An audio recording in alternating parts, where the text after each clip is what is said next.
Hey guys, how are we doing tonight? Welcome in. Welcome to tonight's live. Happy Saturday to you. It doesn't feel like a Saturday to me at all, but hopefully you guys had a wonderful day off today and you got to enjoy it and relax and just not worry about anything. So, if you're new to the channel, my name is Tanya or TitaniumBuilt. Nice to meet you. And if you're not new to the channel, welcome back. Thanks for joining me for another live. We have been doing a series on Idaho 4. We've been going over the crime scene at the current moment. So this is part 2 of that. That's what we're going to cover tonight. So part 2. But you don't need to really be here for part 1 to enjoy part 2. So, you know. I try. Hey, Mary Beth, how are you doing tonight? And Ladybug's here. Got Ladybug. We got Ashley. Hey, Jamie's Cowboys. How you doing? Hey, Princess. Welcome in. Hey, Tony. It's good to see ya. Hey, Mr. Rosebud. Hey, Lenora. Look at all you people coming and showing out. Hey, Cat K. Well, come on in.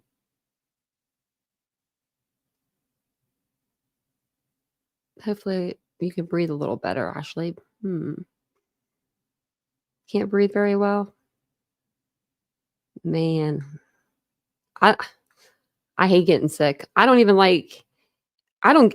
get sick, knock on wood. Like, I don't get sick like colds or anything, but I get like migraines in place of those, So if I have a migraine, I'm down and out for the count.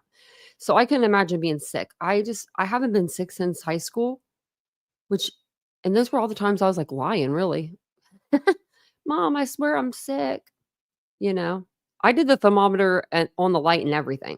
I almost busted that thermometer doing that. Hey, Aries. I was busted too. I got busted every time. And it's good to see you, Warflare. I know, only 6 minutes late. What's the matter, Aries? Oh, you have a headache too? Oh, man. Just turn off all the lights and keep it cool where you're at. That's what I usually do. I haven't had a migraine in a while, but that's the only thing that helps is just like literally just turning the lights off and closing my eyes is the only thing that helps me. But thanks for being here tonight. I appreciate you. Hey, Mandy. We'll let some people, stagger in, but we'll go ahead and we'll get started with tonight's live. I have a ton of tabs open to show you guys different things with Idaho, and we'll just kind of start from the crime scene, and we'll make our way, throughout. We'll spider web out from there. So the first thing I'm going to bring up is, hey, Doodlebug. See, that chat will get me. Your fever's 101.4. Oh, I haven't had a fever like that in a long time. I couldn't tell you the last time I had a fever. Oh, that's so nice of you, Mary Beth, to do that for someone. Man, how do you get the energy? Can I have some of that?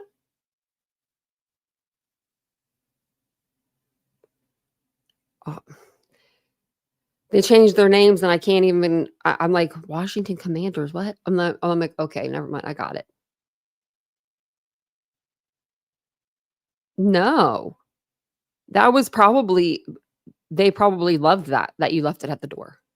Because when you're sick, you don't want to deal with people either. You know what I mean? But you don't want to ask people to do something at the same time and then not deal with those people because they're doing something nice for you.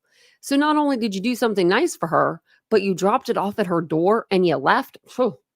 Can you be my neighbor? Shoot. That's a good neighbor right there.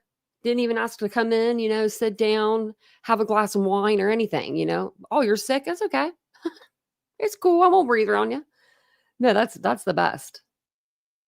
I'm sick of the Eagles and the Chiefs.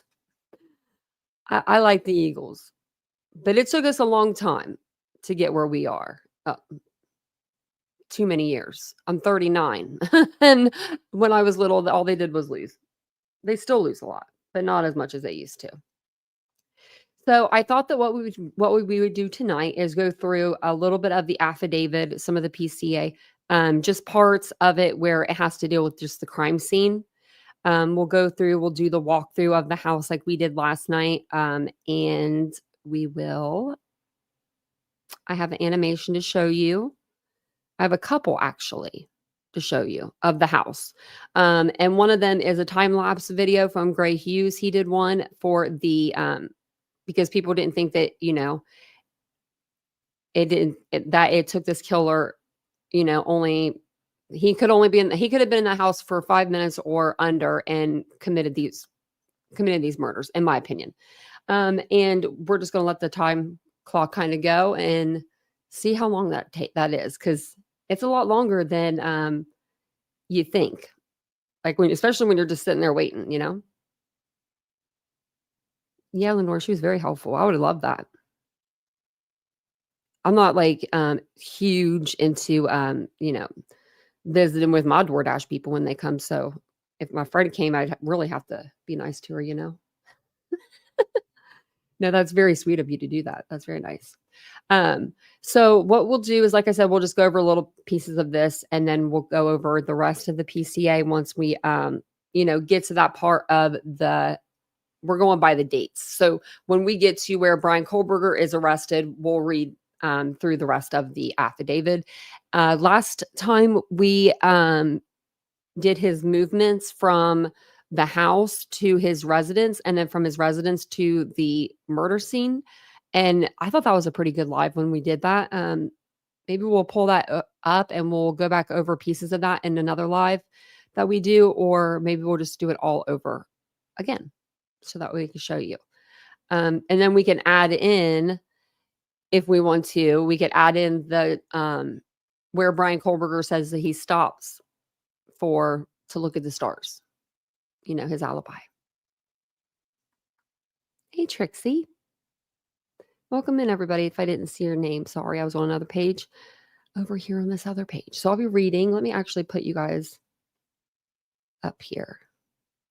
That's so much better when I do that. I don't know why I don't do that more often. So much easier. So I'm just going to skip that part up there, but we're just going to start on November 13th. If you guys haven't had a chance to read through this whole PCA, which if you have been around for this case, I'm sure you guys have. I've heard it, at least heard the PCA be read. I recommend definitely reading it. It's not that long. It's 18 pages. It seems like it's long, but it's really not, especially because it's this case, and this case was so I don't know. Try to I won't say interesting, but it was interesting, so it was no thing for us to read these. And we read through this thing probably damn near 3,000 times at this point. I know I have. Aries better not go change his name again. Just as long as you keep Aries in there, we're good. Because then I know it's you. And I'll always probably call you Aries Bjork. I probably always will. So on November the 13th, I'm going to grab my glasses.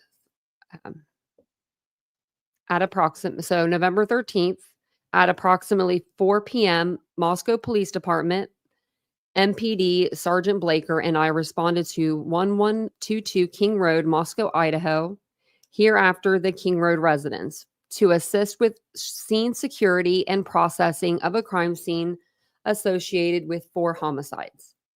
Upon our arrival, the Ohio State Police, the ISP, forensic team was on scene and was preparing to begin processing the scene. Moscow Police Department officer, OFC Officer Smith, one of the initial responding officers to the incident, advised he would walk me through the scene. So he's walking him through the scene. I wonder if we should do it where, maybe we'll do it like this. Okay. I think this part's actually inside. So I'm going to put you onto the house. We're going to go on the inside of the house. Okay.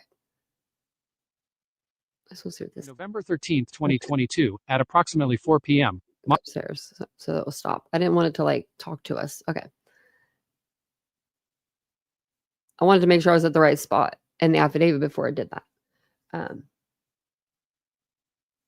So maybe we'll hit that button here in a minute, but I'll at least have you guys look in the house, and then I'll just have you, I'll read this affidavit out to you, and then I'll just we'll go up the floors as we go. So Officer Smith and I entered the King Road residence through the bottom floor door on the north side of the building. Officer Smith and I then walked upstairs to the second floor.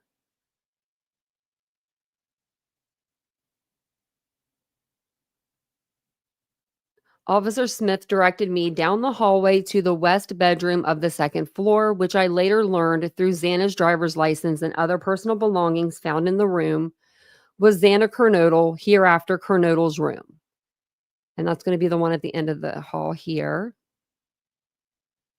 Oh, I didn't mean to go into the actual bathroom. Get me out of the bathroom. Okay, so I'm just going to have us like standing right here.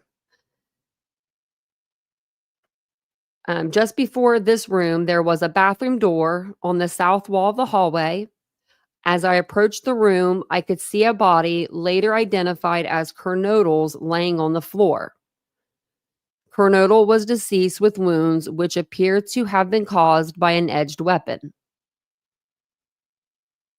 And they have her like marked as here. And same thing I just read to you. That's what that was. Okay, now we're going to go inside the bedroom.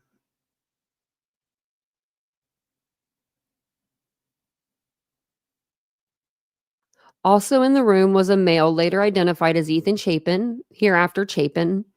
Chapin was also deceased with wounds later determined by the autopsy report provided by Spokane County Medical Examiner dated December 15th, 2022 to be caused by sharp forced injuries.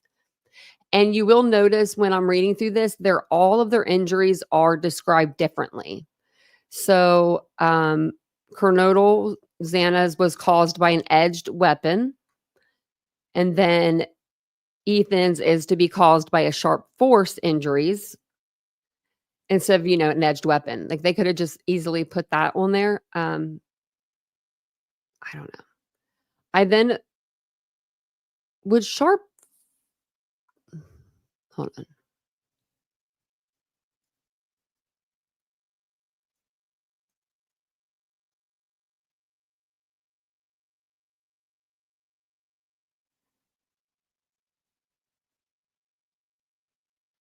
I wonder if like a hammer would be considered that. That's what I was wondering. Okay, so then it says, I then followed. So we're going to go back out of the room. Go to the living room.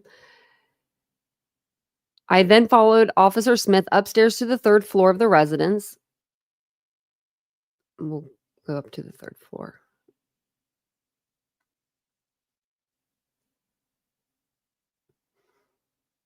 Okay, so that's if you're on the landing right there.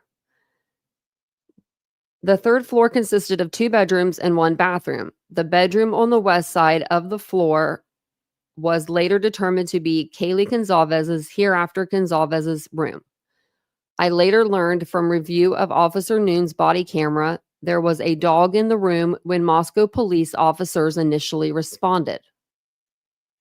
And so this would have been her room here.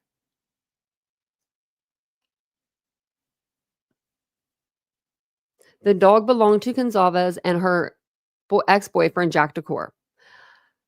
I found out from my interview with Jack Decor on November 13th, 2022, that he and Gonzalez shared the dog. Officer Smith then pointed out a small bathroom on the east side of the third floor. So he points out this bathroom.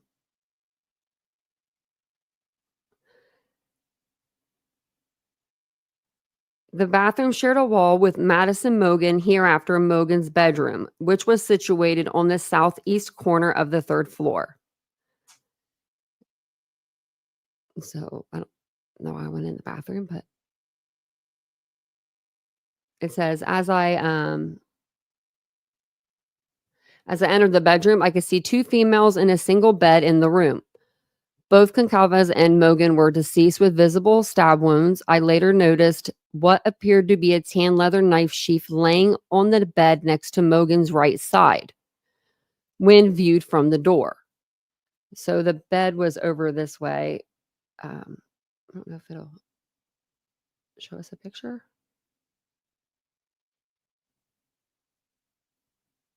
The bed was in this vicinity, though. I think this will show. Yeah, this is just going to have me stand over here. Okay.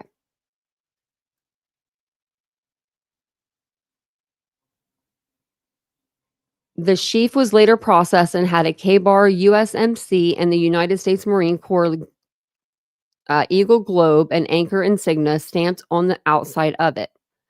The Idaho State Lab later located a single source of male DNA suspect profile left on the button snap of the knife sheath.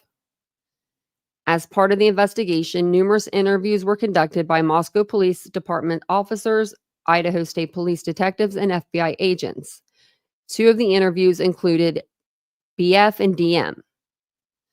They were abbreviating Bethany Funk and Dylan Mortenson's names in the beginning. Both BF and DM were inside the King Road residence at the time of the homicides and were roommates to the victims. BF's bedroom was located on the east side of the first floor of the King Road residence. So if you go back outside and you enter the home, her bedroom is right back here.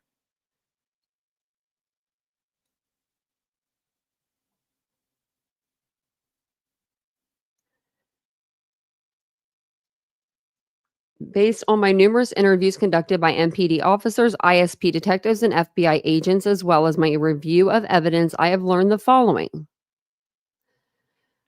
On the evening of November, we can go back over here if you can go back over here and read with me now. On the evening of November 12th, 2022, Chapin and Kernodle were seen by BF at the Sigma Chi House on the University of Idaho campus at 735 Nerez Press Drive from approximately 9 p.m. to November 12th to or on November 12th to 1:45 a.m. on November 13th.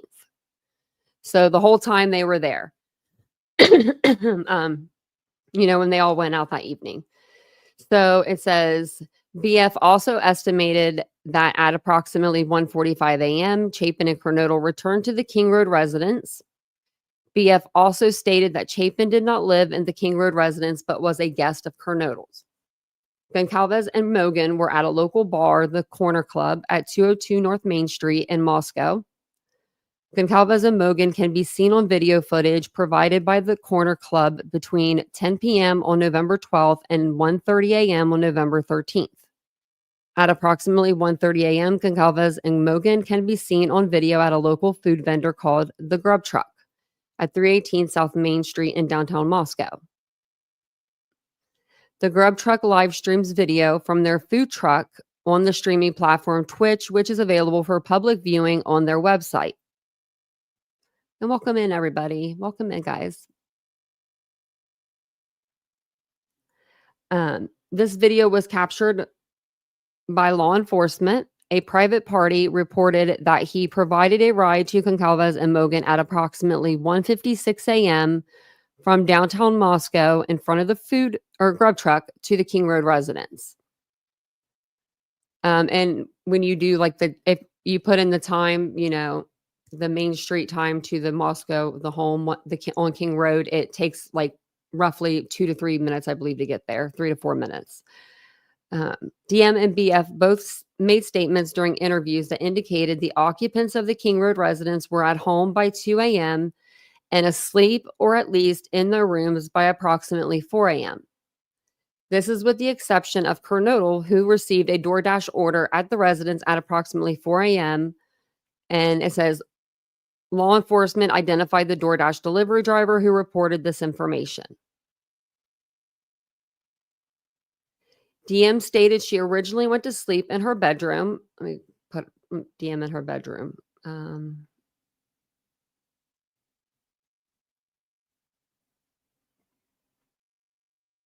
I? Okay.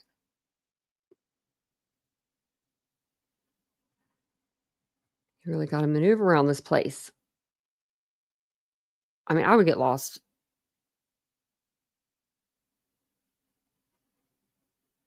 wonder what this affidavit says. Okay. Okay, it's gonna say that, so we'll listen to it here.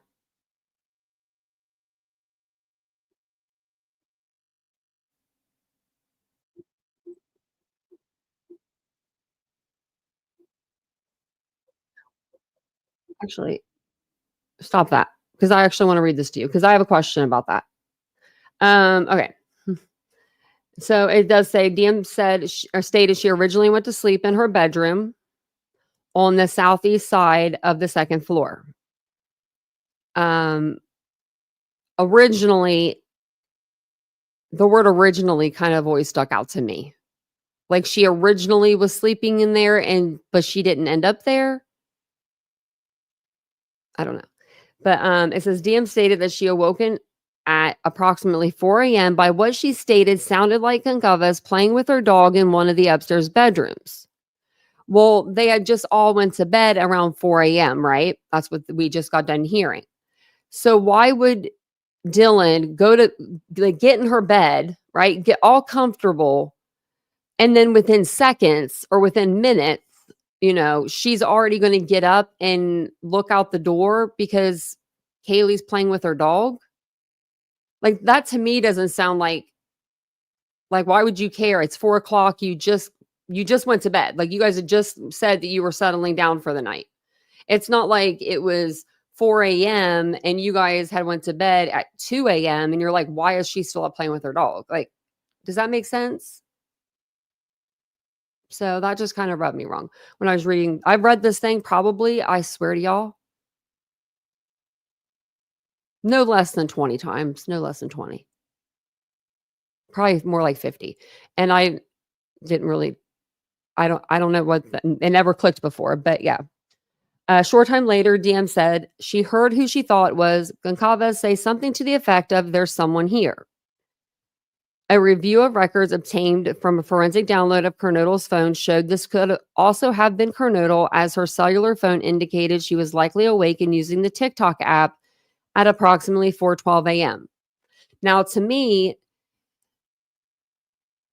I don't know. That almost makes it sound like it was Xana because they know by her phone that she was awake. Maybe Kaylee's phone at that time wasn't transmitting anything, like she wasn't texting Jack anymore. She wasn't like messing with her phone, no Snapchats or anything. Maybe that's what that was. Um, but now if I did hear and I was in my bedroom, there's someone here, I would definitely probably walk. I definitely would get out of bed and like listen to see who was here, like see who was there. But I don't know if I would open my door per se. I might be too nervous to do that.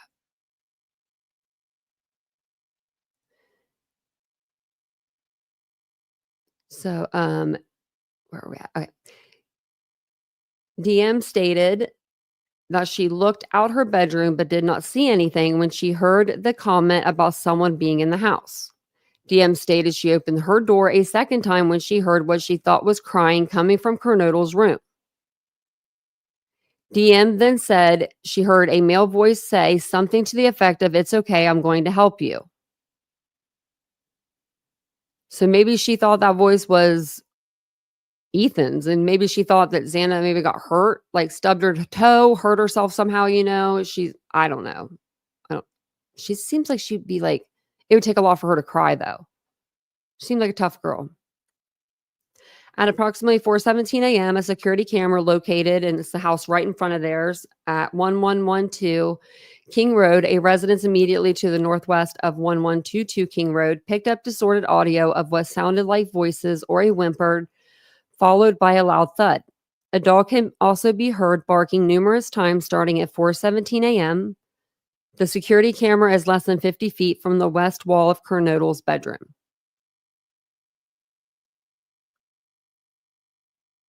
Yeah, I always wondered I wonder how intoxicated they were. Not that it matters, but you know what I mean? Because it might be and she may be able to fall asleep easier that way. Like when I told you about what happened with my father, I had a couple margaritas that night, so I'm sure that might have, helped me fall asleep. But I think most was shock. Most was shock. Okay. I think that's all I really want. Oh, wait, right here. This was the last bit of it. So then DM stated she opened her door for a third time after she heard the crying, and saw a figure clad in black clothing and a mask that covered the person's mouth and nose walking towards her. DM described the figure as 5'10" or taller, male, not very muscular, but athletically built with bushy eyebrows. The male walked past DM as she stood in a frozen shock phase. The male walked towards the back sliding glass door. DM locked herself in her room after seeing the male. DM did not state that she recognized the male. This leads the investigators to believe the murderer left the house or left the scene. So, combination of DM's statements to law enforcement, reviews of forensic downloads of records from BF and DM's phone, and a video of a suspect video as described below leads investigators to believe the homicides occurred between 4 a.m. and 4:25 a.m. Okay, so that's all I wanted to read from the actual affidavit.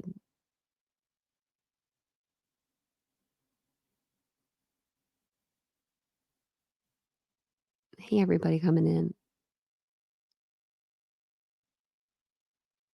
I don't know how to make a macaroon, but I have a little macaroon.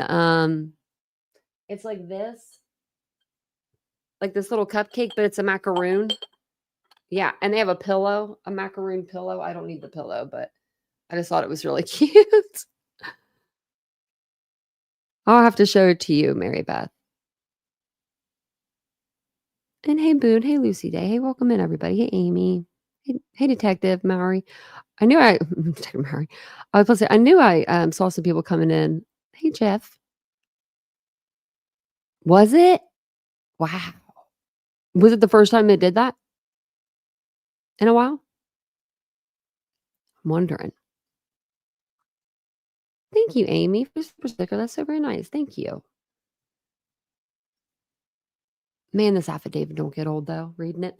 So Greg Hughes did a video. I was trying to find it and I didn't think about it until like literally right before the live. And I wanted to play it for you guys again because we played it on the live we did when we first started covering this case. He did like a layout of the house and it was creepy, let me tell you. I mean, not only is this case like very eerie, but he put like Murphy the dog like in the bedroom and you didn't see him right away. Like, I don't know, it just spooked you. It really spooked you. But in this video, this is a newer one, I think of his. Actually, it's from a year ago. And he does a time lapse of how long it would take, the suspect to enter the home, do what he needed to do, and then exit the home.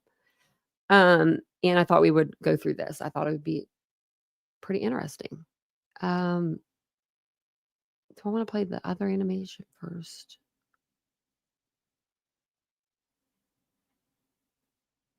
No, we'll play that second. Okay. So let me put Gray's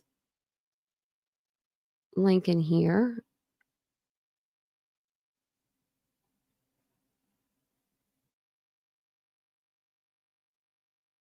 Not muscular, but athletically built. Yeah. I think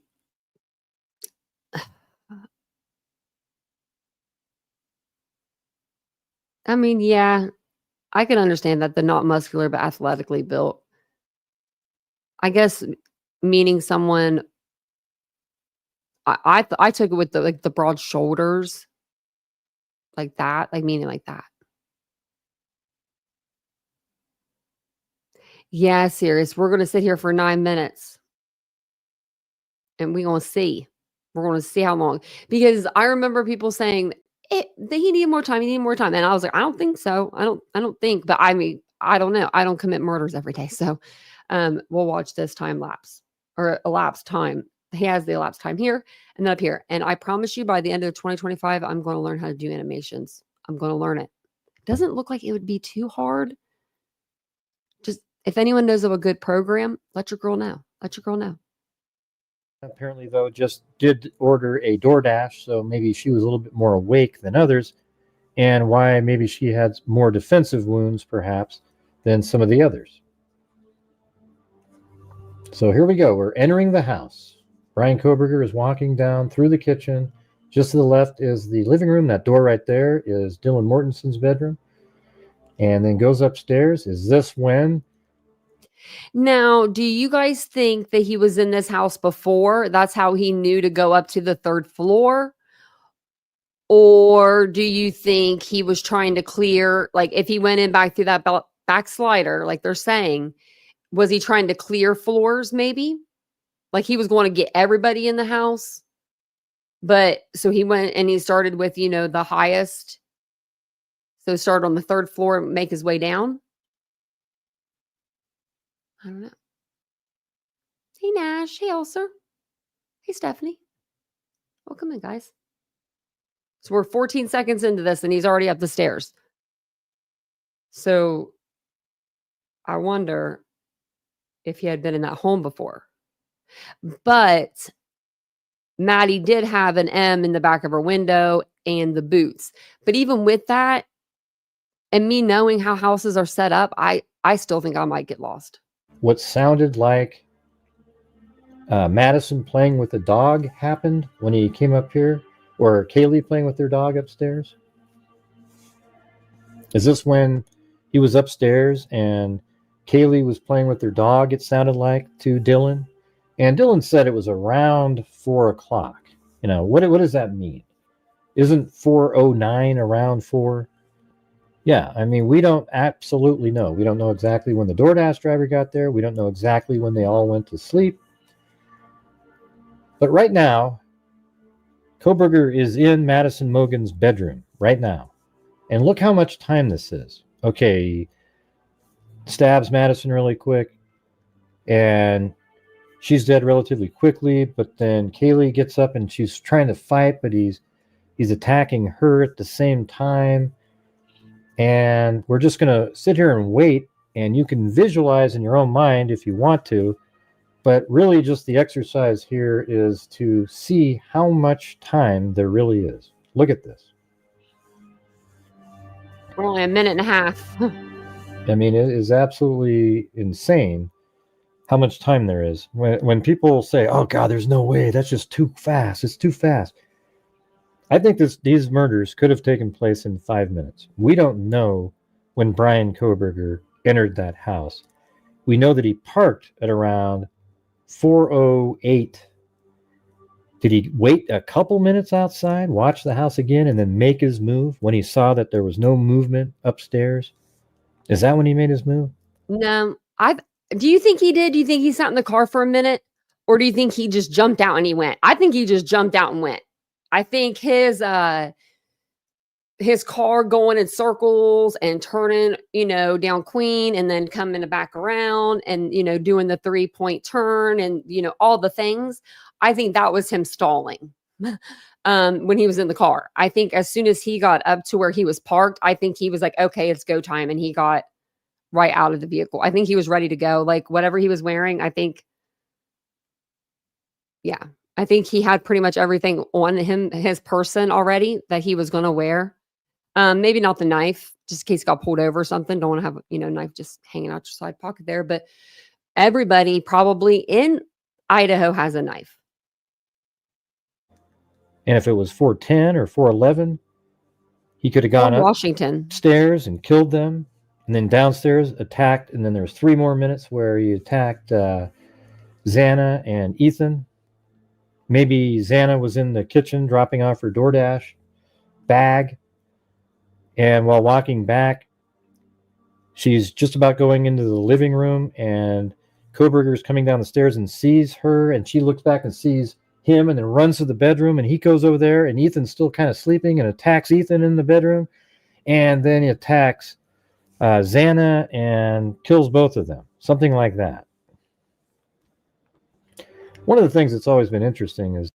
Or he could have went after Ethan first, and that's why Xana was crying. The part about... Oh, my dog shook her head. I don't think she liked that one. There was a voice saying, It's okay. I'm here to help. That sounds like Kohberger revisiting somebody a second time.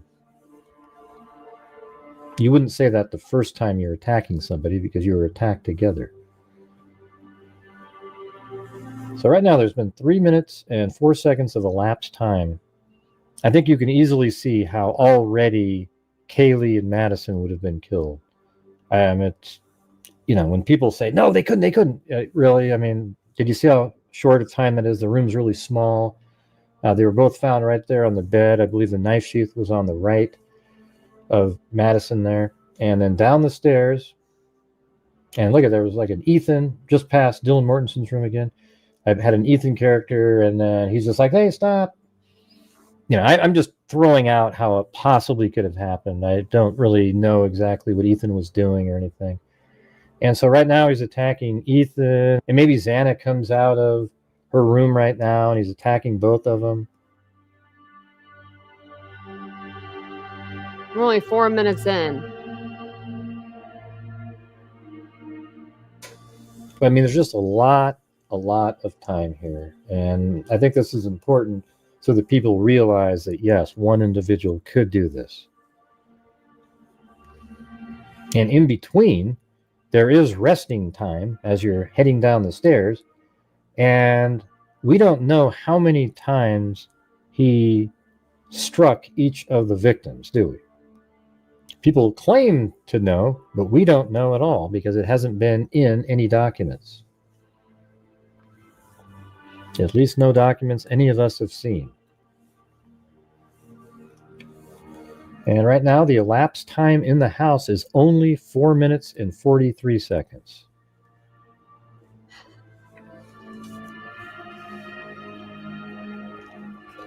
I think one of the most shocking things is how so many people think like Dylan and Bethany Funk have something to do with it. Man, you guys need to check yourself into psych wards. I know I don't get subscribers from the people who go, wait a minute, I always thought it was Gray. And that's okay with me. I'm okay not having nut jobs as people subscribing to my channel. All right, it's okay. He's such a sorry. Some people just act differently. I've told the story. Gray, sometimes you're just kind of a sore loser. Story about when I was a kid. Let me share his video again. With a bunch of, we were just like 10 years old at this lake called Timothy Lake on Mount Hood, and people talked about Bigfoot. So while I was sleeping at night, I remember somebody saying, we were told about Bigfoot, and I kept hearing this, and the whole night I thought Bigfoot was outside my tent, and I could not move. I was frozen for the entire night. And then finally, when daylight came and somebody else was moving around, I woke up.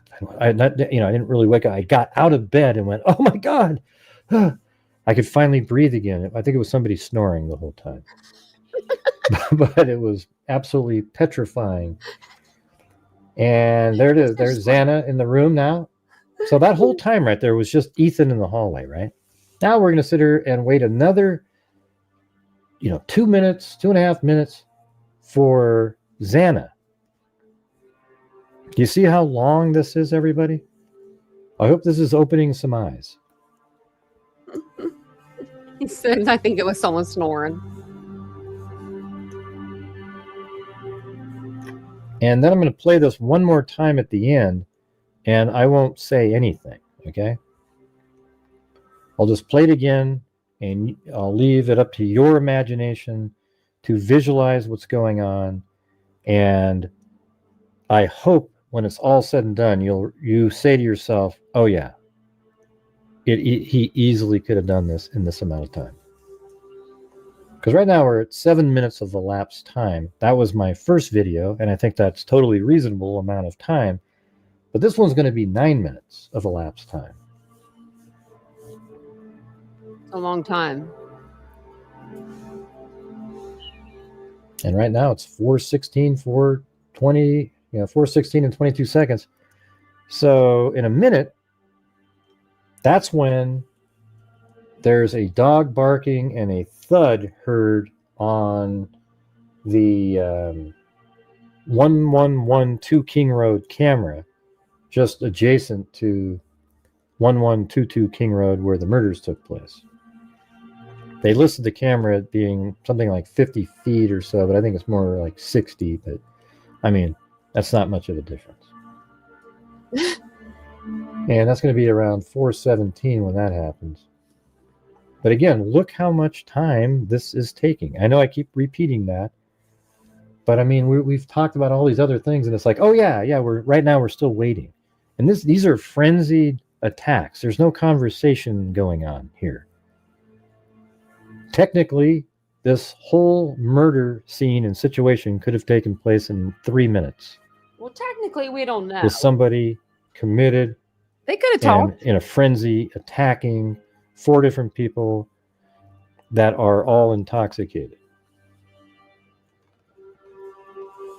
So this is right when the dog's barking, etc. So he's still in the house likely at that time. And now he's done with Xana and Ethan and then exits. And right now, let me pause it just for a second. Oh, there it was. See, there is Dylan Mortensen looking through the crack. Now, I have a flashlight attached to this character's head, and it definitely wouldn't have been bright in there. In fact, it was probably a little lighter in the living room. Had that good vibe sign there. Yeah. And you wouldn't probably even be able to see Dylan, but for the sake of the video, I wanted you to see what that probably looked like. I always thought that room, until they showed us it was a bedroom, I thought it was a linen closet. Like this one here, like this is like a pantry. I just thought it was a closet. It's just an awkward spot for a room, And then she witnessed him with the bushy eyebrows walking through the kitchen, and then he goes back out the sliding glass door. Okay, and so this is right here. He goes out the sliding glass door, gets into his vehicle, and then he takes off this direction, and then goes on Willanta Drive, and then goes to Conestoga Drive right here.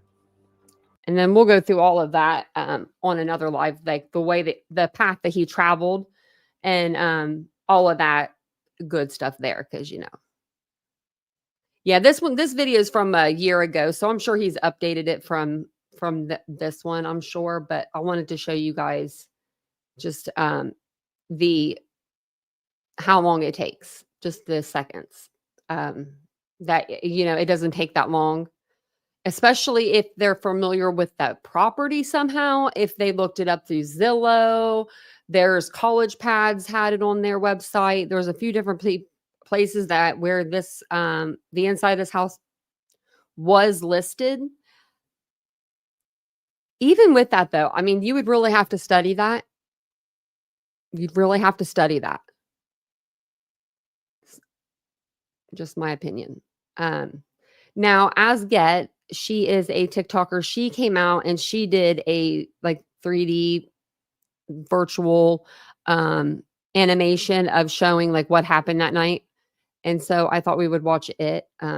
It's on Queen Bee's channel, but it was made by Asget. Let me see if I can grab them both. I should have them. Asget. Yeah. I'm subscribed to her. Because she does the Karen Reed trial stuff too. So let me put these in the chat really quick. So this is for Asget. That's her page. And then this one will be for the video and it's going to go to Queen Bee's page.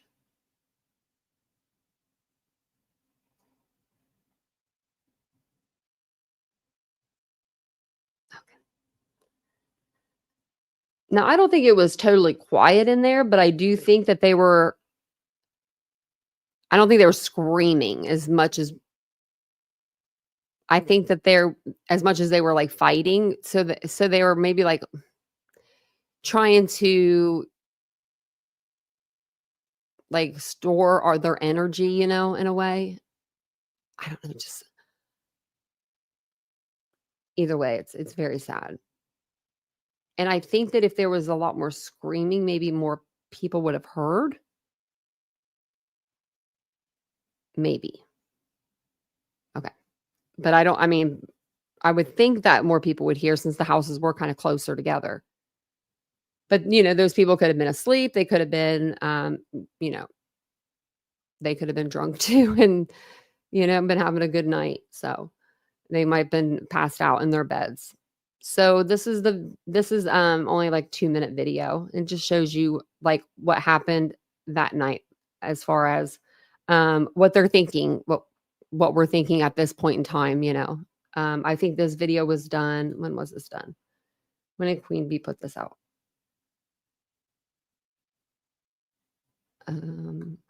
Where's the date? It's usually, oh, there it is. January 10th. Mates Bethany and Dylan were sleeping on the first floor. Since then, we've learned Dylan was sleeping here on the second floor, along with Xana and Ethan located here. Kaylee and Madison were located here on the third floor. The dog was located on the third floor and the room by itself. Let's move around and see through the walls into the kitchen, to the back slider, and take a look at the time frames. At 4:04 a.m., the suspect can be seen trying to park his car. At 4:09, approximately 5 minutes later, he enters the house through the back slider. At 4:18, he leaves the house after committing the crimes. At 4:20, he's caught on camera driving away at a high rate of speed. All of this only took 9 minutes. Let's watch what that looks like. The suspect enters through the back sliding door. He pauses at the stairs to look around to make sure no one's up. He then turns and goes upstairs. And how did they not trip over that 4-inch step? I don't know. I just believe maybe he was in the house before or he saw that on his Zillow. He did something. He definitely was looking this place up beforehand. The first bedroom he stops at and opens the door. He sees no one there. He continues to the next bedroom. And I don't think that, in my own personal opinion, I think that Maddie and Kaylee weren't sleeping together that night. And I think he went right into Maddie's room when he went up the stairs. That's just my own personal thing. Here we know what happens. Downstairs, Dylan is sleeping. The noise from upstairs wakes her up. She thinks it's Kaylee playing with her dog. She gets up and goes to the door and looks out. She sees nothing there.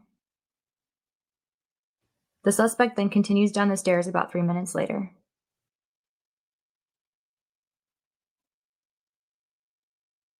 He then heads to Xana's room.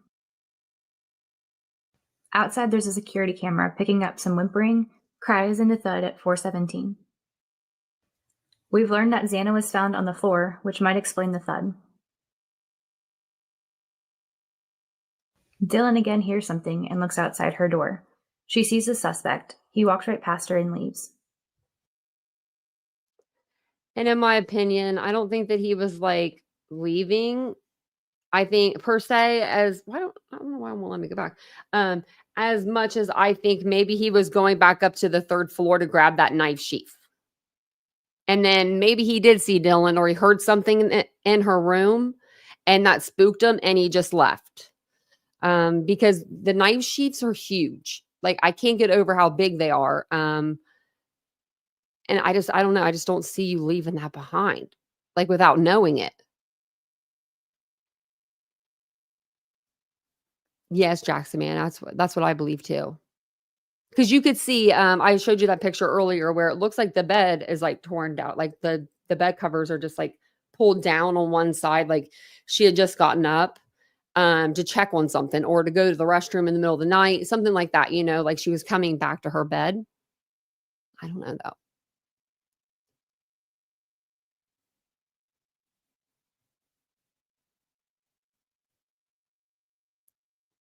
And we're going to go through the actual full, complete timeline on one of our other lives. I'll show it to you here in just a second. If I can. That's not what I wanted. Okay. Because I've never actually went through this myself, and it's like extremely detailed.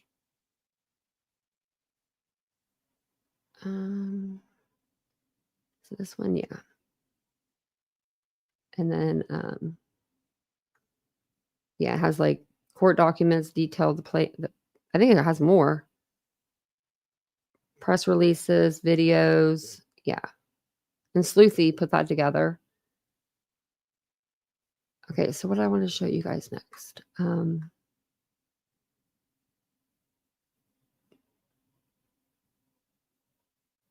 time is it? Okay. This is okay. So a lot of people say, you know, hey, he went in through the back slider and that's how he entered the house and that's how he exited the house. In my opinion, and I think Tony's with me on this. I think it's just me and Tony. But in our opinion, or my opinion, I believe that the suspect may have came in and left, either entered through the front door and exited through the front door, or at least exited through the front door. And I say that because the next morning, a neighbor was out walking their dog. I believe it was walking their dog. We're going to read this article. It's been a while since I've read it. But he saw the door wide open at 8:30 in the morning. So there's no reason for that door to be open at 8:30 in the morning if they didn't wake up until 11 something, you know, we'll say 11:30, 11:40, because they probably didn't wake up and right away go look for the roommates. Do you know what I mean? But that's why I think maybe he could have entered through or exited through the front door. Also, the back, if you think about the back of the house was all lit up, like so bright. It was so bright with all of the little lights and stuff. If you were to go into the front door, you would be guarded and shielded by all the cars that were parked there. There was 6 or 7 cars parked there, and they only have the one light above the front door, the one little light. So, you know, you never know. You never know. But it says, a neighbor of 4 slain University of Idaho students whose shocking stabbing deaths remain unsolved nearly 4 weeks later claimed they saw the front door wide open hours after the slayings. Kaylee Goncalves, Madison Mogan, Xana Kernodle, and Ethan Chapin were found dead at a house just yards off campus hours after police say someone attacked them in their sleep on November 13th. The 3 women lived there, and Chapin was visiting his girlfriend Kernodle. The neighbor told Fox News this week that the front door, which opens to the level where two other roommates were unharmed, this is when they thought that the other roommate was downstairs, was wide open around 8:30 a.m. on November 13th. So look like that. Police say they believe the stabbings happened between 3 a.m. and 4 a.m. And this was when it was 3 a.m. and 4 a.m.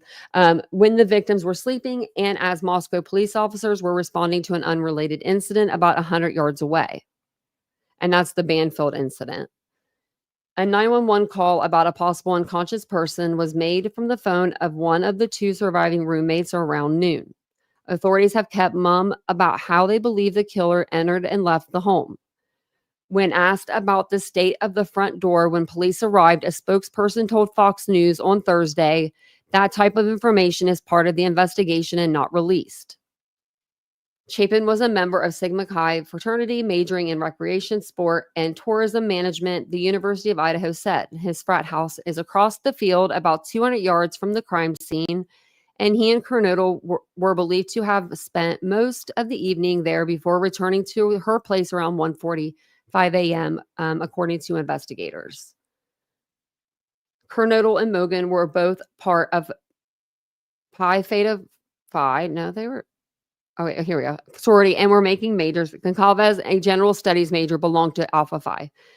2 of the victims were sleeping on the 2nd floor and 2 were on the 3rd floor, but police have not confirmed who was found where or whether the bedroom doors were locked after the slayings. The survivors were both asleep downstairs, and a dog in the house was also unharmed. And like I said, this is when they first thought, you know, Dylan was sleeping in that first room downstairs. The Latah County coroner later said that all 4 were victims of homicide by stabbing and that their wounds had likely been inflicted in their sleep. Some of them showed signs they fought back, but police have declined to elaborate. Now, I know for a fact they bagged their hands when they collected the bodies. I don't know if they would have had that testing back in time for the probable cause affidavit to put that in there, but wouldn't that be some shit? If we go to court, we go to trial, and that's one of their part of their opening statement is under 2 of the 4 victims, we found Brian Kohlberger's DNA.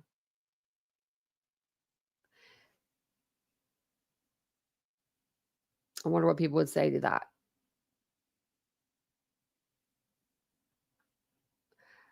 Dozens of investigators from the Moscow Police Department, Idaho State Police, and the FBI have been working around the clock for weeks on this case. We are looking at all angles. Aaron Snell, the communications director for the state police, previously told Fox News Digital, our concept is that if we start getting pigeonholed into a specific idea, we may miss other tips in other places in this investigation. And to that, authorities revealed Wednesday that they are seeking the occupant or occupants of a white 2011 to 2013 Hyundai Elantra seen near the victim's home around the time of the crime. Police are asking anyone who knows anything to come forward, even with minor details. Your information, whether you believe is significant or not, might be the piece of the puzzle that helps investigators solve these murders.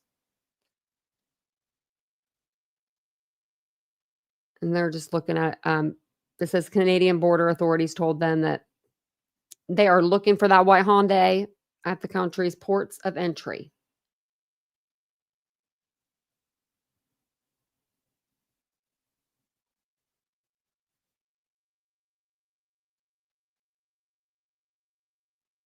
I thought I heard something about that Lucy Day.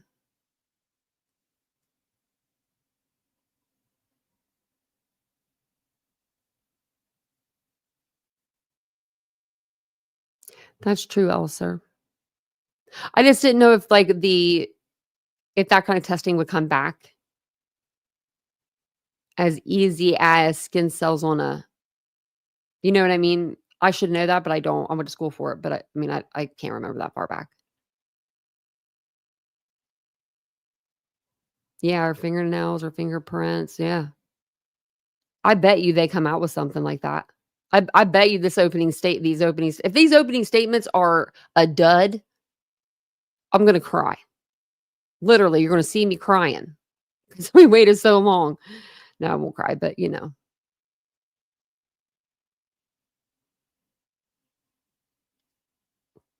they don't know which way he went. So I could say he went out the front door if I think he did. See, so what I think is after he was done with Xana, doing what he did to Xana and Ethan, I think he was coming back around to go up to the 3rd floor again, but maybe saw Dylan or heard a noise and he said, forget it. And he walked out the back slider door. Maybe that. But I do think he entered in through that front door, or maybe he exited also through the front door. But it would make sense if he did enter through the front door. Let's say he entered through the front door and he left it open a little bit. I don't know. And he never went back to close it because he left through the slider because he had to.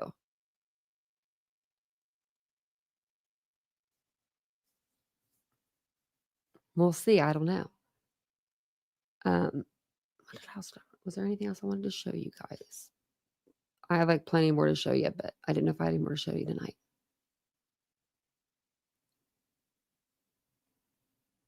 We could do this.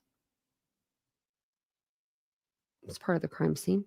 So we'll show them removing the mattresses and stuff from the house.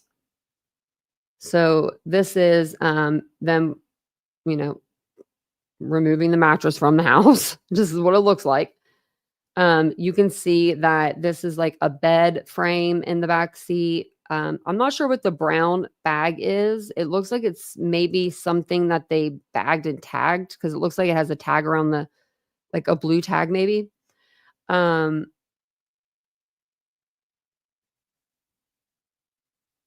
Yeah, that could be it. They could put that there. And then you see the mattresses and you can see where the BLOOD is. Now, in my opinion, I don't know whose is whose, but I'm assuming that might be Maddie's, but I don't know. Because they both are like that. I thought maybe they were going to show us a video, but let me see. They do have a video.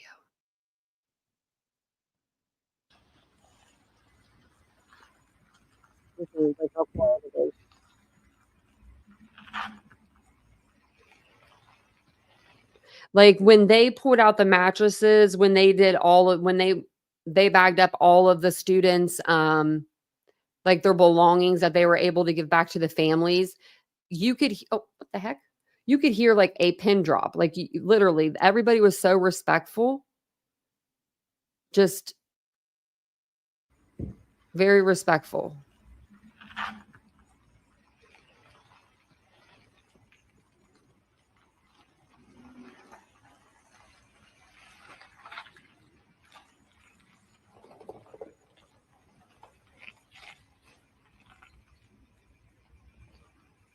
Man, the driveway's hard to get out of. We have to have a truck.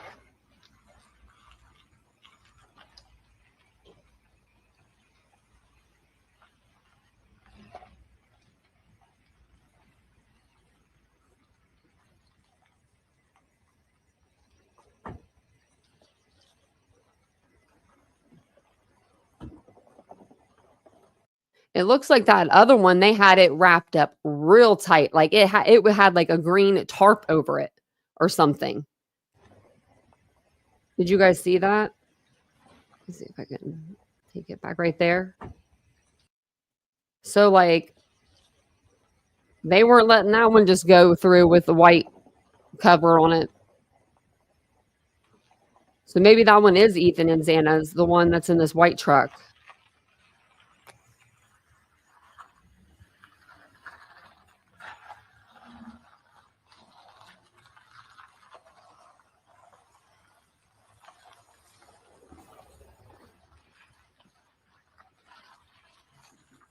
I'm gonna actually.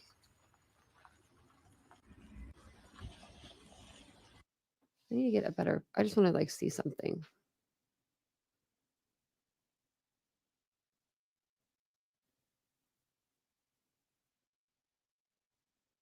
Yeah, I do think this is Maddie's.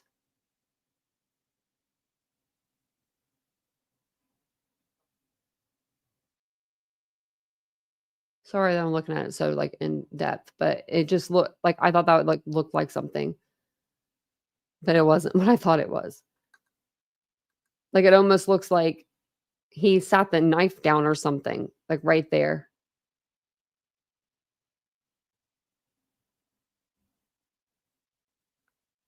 But I don't know.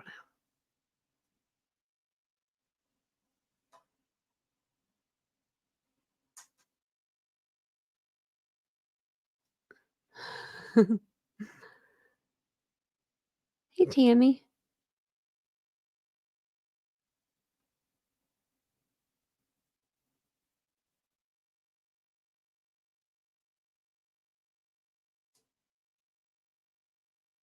Really, Tammy was scared. It was scary to go there.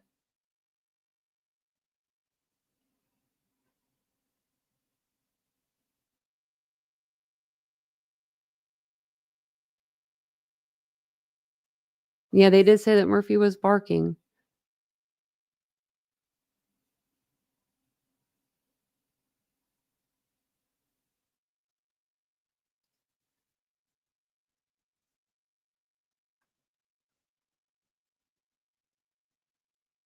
I was just reading their chat.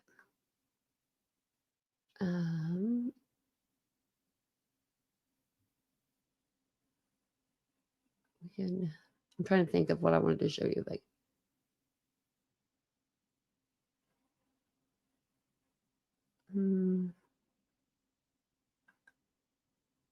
some of this stuff's like redundant. But some of it, I have like a bunch of the pictures.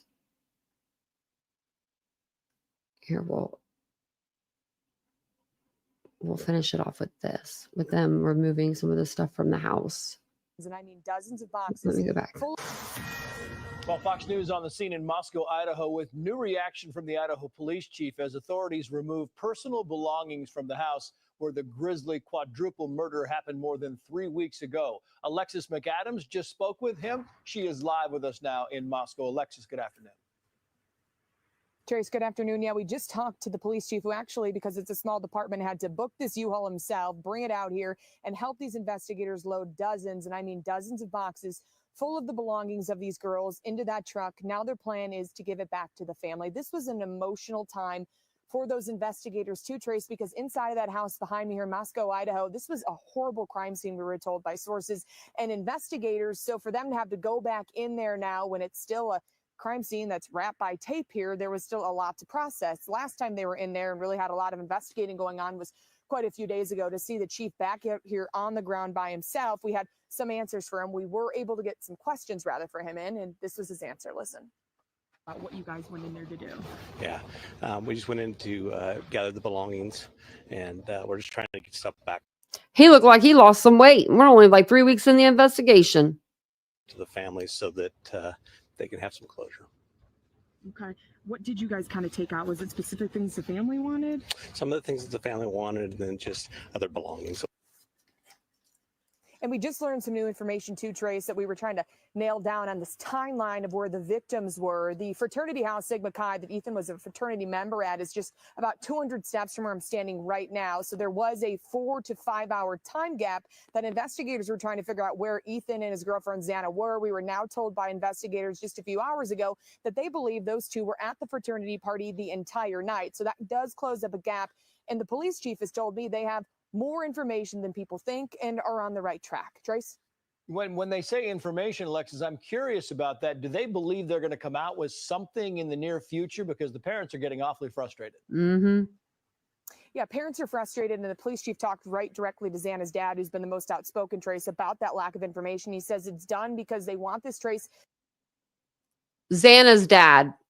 Huh. Not Kaylee's dad. Huh. Wow.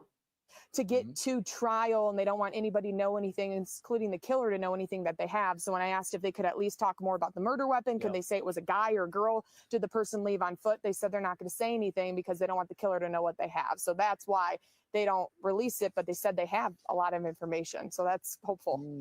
Yeah, it is hopeful. Alexis McAdams, Yeah. Good stuff as always. Thank you. Good stuff. Thank you, Alexis McAdams. Oh, there I am.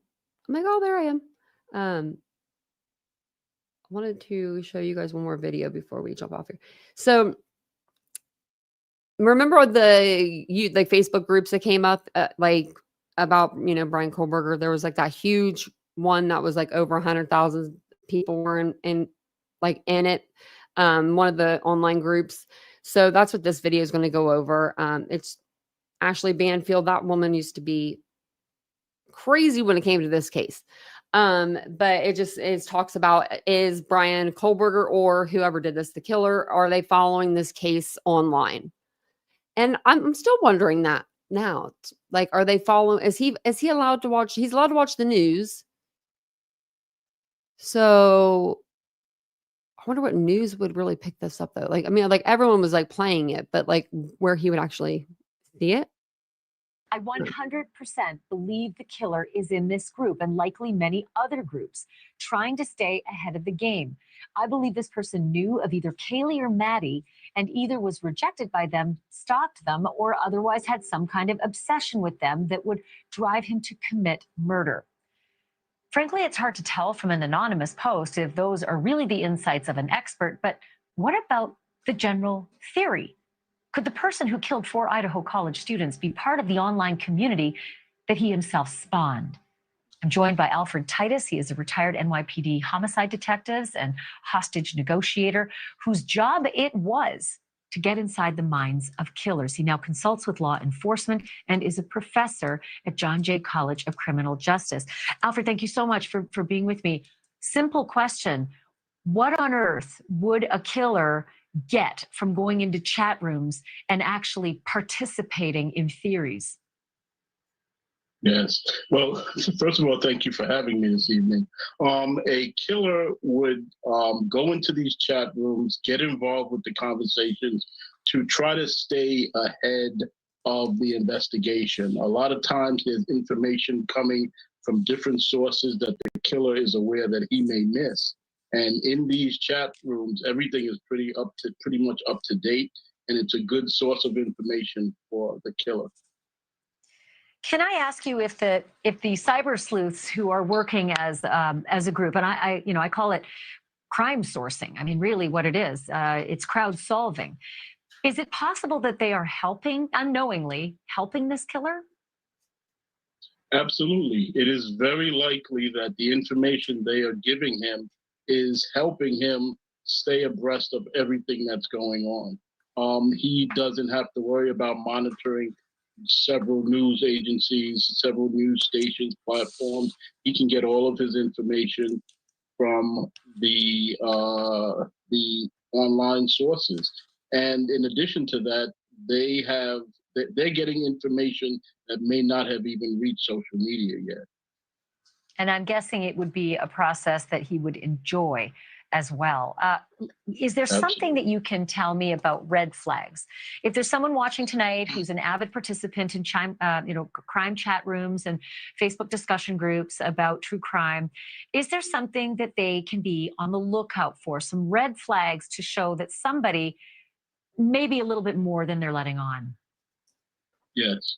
Well, there usually are some signs. One would be obviously someone who is there quite often, who's always online, always monitoring. Someone who has information that has not yet been released. That's another great key. Another issue is someone who possibly is very argumentative with some of the ideas that are coming out. That would be another example of someone who has information or who is just trying to either lead people in the wrong direction or correct those that are coming up with their own theories. As fascinating. I'd never thought of the fact that they might be argumentative, but you could see how if they feel their handiwork is being maligned in any way, they would be very TikTok is protective banned of that, perhaps. now. What about police? Are they also infiltrating the chat groups as well?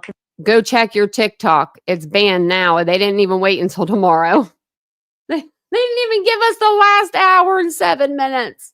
Considering you have that expertise, and I don't, I would think that it would be very valuable for detectives to spend some time in there. Yes, that is definitely occurring, especially with the FBI being involved. They have the capability and the technology to monitor these chat rooms, these websites, and just keep an eye on everything that's going on. They may even be able to identify suspects through it.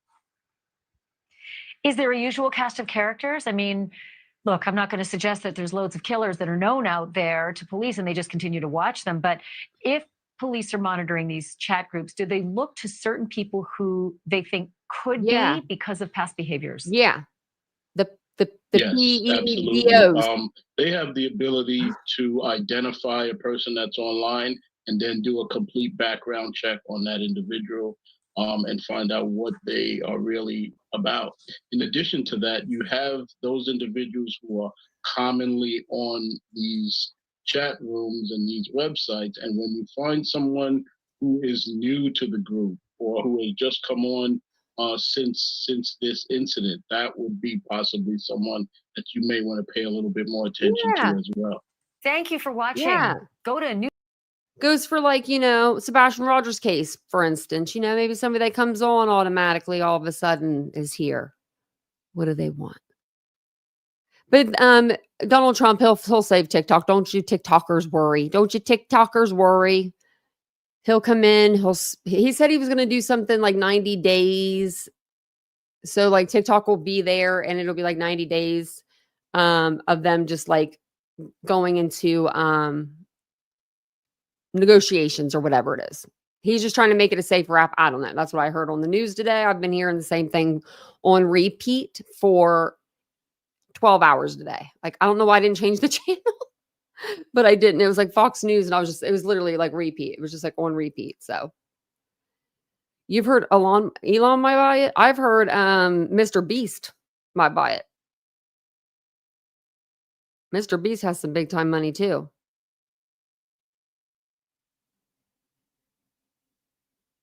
See, I use TikTok a little bit, but not really. I only use it to post videos for y'all or whoever's over there. And then I come back over here, but I did do a TikTok live over there. And within like 10, like probably 30 seconds, I had 80 people in the live. And I was like, see you, YouTube. No, I'm just kidding. I was like, see you later. No, I'm just kidding. I wouldn't leave you guys. But that's the only other time I've ever really used it. I just wanted to see what it was like to use the live feature. But let's see what I have for you guys for next week. Oh, just some more stuff. More stuff. I'm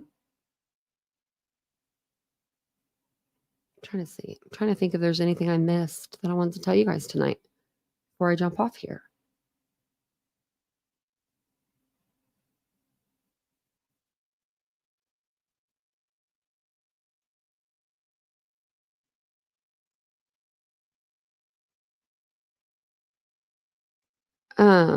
Man, I can't even get on Twitter anymore.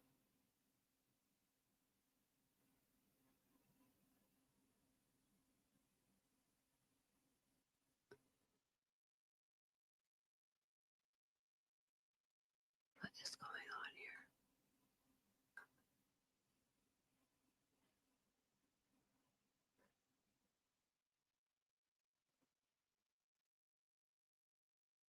I was just trying to see if there's anything over here on Twitter, but everything on Twitter's about the inauguration or about Sebastian.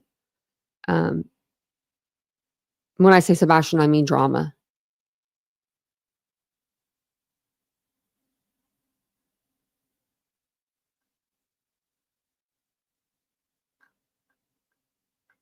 Maybe I just have to find it was. Oh, that's nice.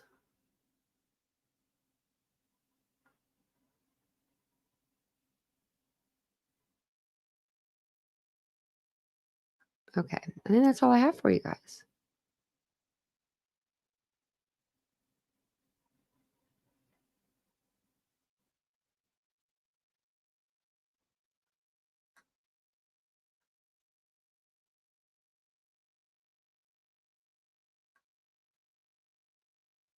Oh man, I guess I just have to I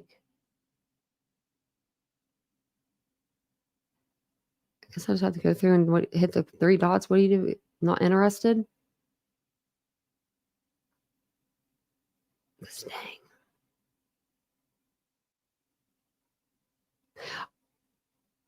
So they're going to take away CapCut too?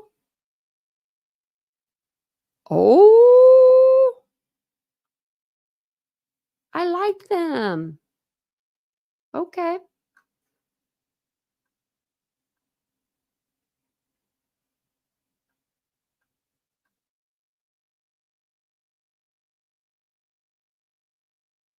Okay. Yeah. That's all I have for you guys.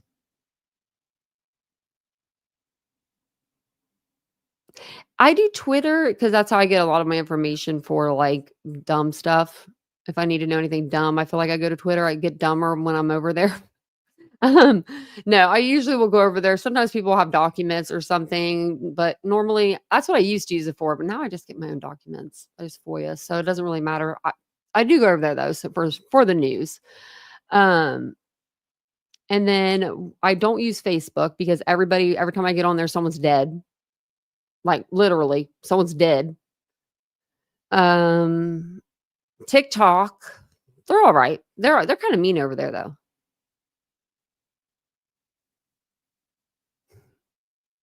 I do like scary movies though.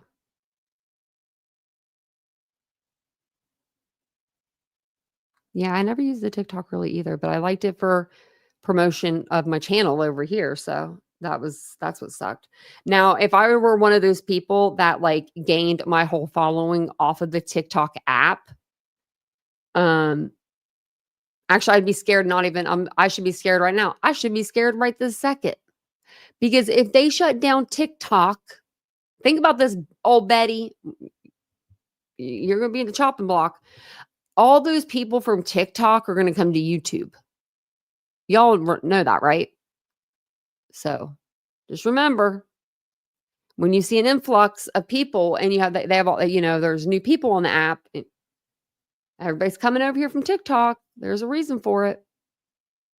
Thank you, Lenora. Appreciate that.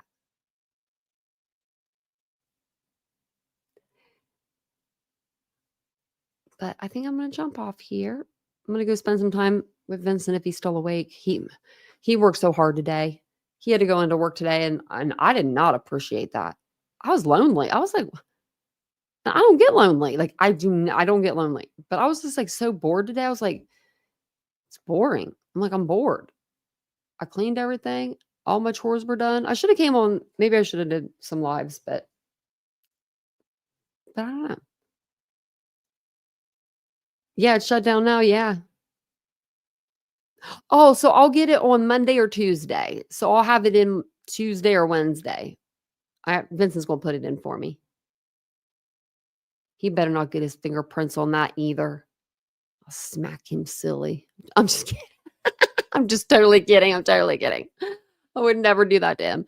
And he could fingerprint it all up all he wants. I mean, it doesn't really get fingerprints on it. But yeah, I'm excited about it. It's something exciting. So I have to be here Monday and Tuesday to wait for it. So, but thank you guys for being here tonight. I do appreciate it.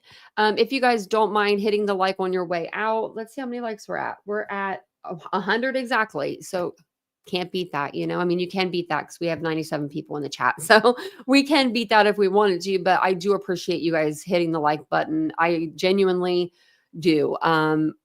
I know that as creators, it really does help our smaller channels get into the algorithm. And it's just nice when, people like your content. So I appreciate that. Thank you guys for being here. If you won't be here tomorrow, I hope you have a wonderful Sunday. Hopefully you have the wonderful rest of your weekend. So if not, I'll see you here tomorrow. If not, I'll see you here on Monday. Bye, guys. Have a good weekend. Bye.